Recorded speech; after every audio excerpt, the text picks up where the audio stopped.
जबरदस्त। इम्यूनिटी मजबूत करने के लिए क्या है आयुर्वेद में? इम्यूनिटी बूस्टर सबसे बेहतर चीज़ है। इम्यूनिटी के लिए जो लोग चाहते हैं कि हम अच्छा जीना चाहते हैं, उनके लिए पंचम हल्दी है सर। 5 हल्दियों का मिश्रण जो मैंने पहले भी बताई है, जैसे काली हल्दी, अम्बा हल्दी, दारू हल्दी, पीली हल्दी और जंगली हल्दी। ये 4 हल्दियाँ तो बीज कर मिल जाती हैं। जो जंगली हल्दी है, इसको सिर्फ वो बंसी वाला ही बनाता है, जंगलों में होती है, इसको कोई बीज नहीं सकता। और ये जब इसका पाउडर बनता है ना सर, आधा चम्मच रात को दूध में मिला के पियो। और जो बच्चे कहते हैं कि हमें इससे प्रोटीन मिल रहा है, उससे एनर्जी मिल रही है, सब छुड़वा दिया जी मैंने इसके साथ कई बच्चों का। और ऐसी गुड चीज़ है, बिल्कुल सिंपल, 2-3-4 रुपए का खर्चा है एक दिन का, कोई बहुत बड़ा ये नहीं है कि 20 रुपए का कैप्सूल खाओ तभी इम्यूनिटी आएगी। इसको खाने से जिसने इसको 2-3 महीने कंटिन्यू ले लिया ना जी लगातार, वो अलग दिखता है इंसान, क्योंकि उसके अंदर हड्डियों में मजबूती और बिल्कुल उसके अंदर शरीर में ताकत आती है, इम्यूनिटी बूस्ट होती है। और ये हमने आजमाई थी जब कोरोना हुआ था, तब हमने इसको बनाया था कि अब जाना तो है दुनिया से, जो पैसा ढीला पड़ा है दवाइयाँ बनाओ और बांट दो। तब मैंने सर बांट दी थी कॉलोनियों में, चंडीगढ़ में कॉलोनियों में, कोठियों में बेल मार मार के दे के आया मैं।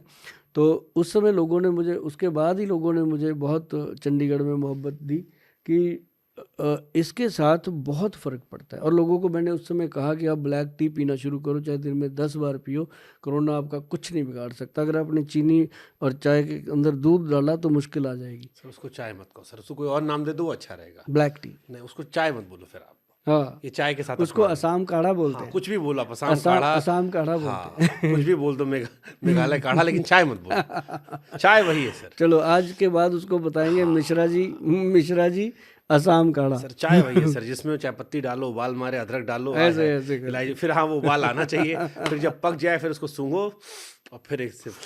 आप मेरे मरीजों की लाइन बढ़ाओगे। उससे एसिडिटी होती है सर।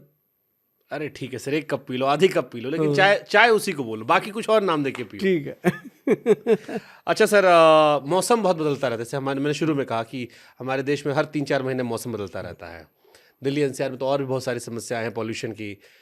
आजकल लोगों को सूखी खांसी बहुत हो रही है, कह रहे हैं पहले खांसी में कफ बहुत आता था, अब सूखी खांसी, खाली ढिच्चे ढिच्चे चलता रहता है।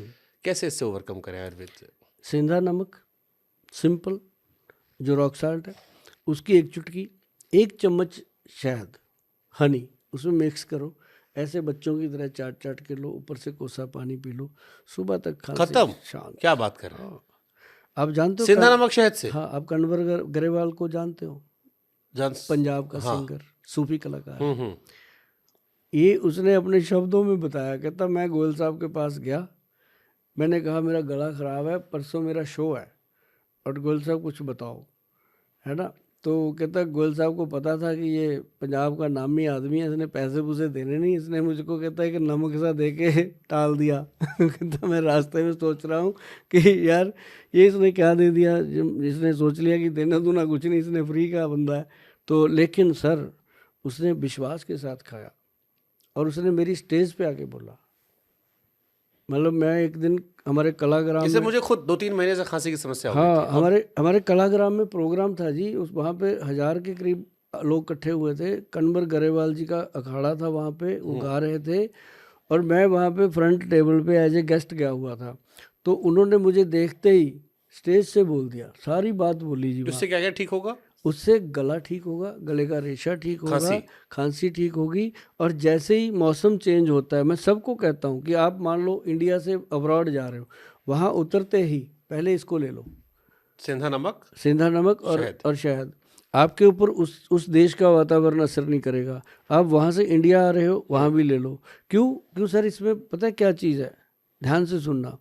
जब बच्चा माँ के पेट में होता है, इन्वायरमेंट अंदर क्या है, अंधेरा, खूब खाना कहाँ से ले रहा है, नाभि से ले रहा है, मुंह खुला नहीं है। जब वो बाहर पैदा होता है, मान लो आपको कोई 9 महीने अंधेरे कमरे में रखे, एकदम बाहर लाइट में ले आए तो क्या हाल होगा, पगला जाएंगे उस बच्चे का क्या होता होगा, है ना। तो उस समय उसको क्या दिया जाता है, हनी, ऐसे चटाया हुआ नहीं तो हमको अभी आइडिया नहीं है, ऐसे चटाया जाता है, कोई नहीं आ जाएगा। तो तो उसको कहते हैं इसको गुड़ती देना, है ना, वो गुट्टी दी जाती है। तो वो हनी जो है वो तासीर को चेंज करता है। मतलब आपको जो अंदर वातावरण था माँ के पेट में, बाहर आते ही संसारिक वातावरण में आ गया, ताकि उसके ऊपर कोई बाहर की वातावरण की कोई चीज़ उस पर अटैक ना कर दे।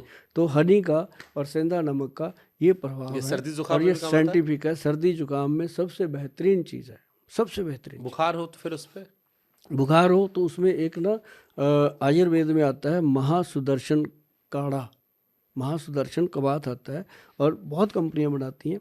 और उसको मैं इसलिए बता देता हूँ कि हमारी कंपनी बनाती नहीं है, ये बहुत अच्छी चीज़ है वैसे। लेकिन इसके लिए जो जिनको बुखार आता है, जैसे कहते हैं ना हमें हर तीसरे दिन बुखार आता रहता है, और उनको टाइफाइड होता रहता है, कईयों को बहुत ज़्यादा जल्दी बुखार होता है, इम्यून पावर, तो उनको हल्दी, पंचम हल्दी और ये जो महासुदर्शन कबात है ये देना चाहिए सर। इमीडिएट पेशेंट कहेगा 2-3 दिन में आके कि पहले से गोयल बहुत साहब फर्क। कमाल हो गया। गोयल साहब थैंक यू।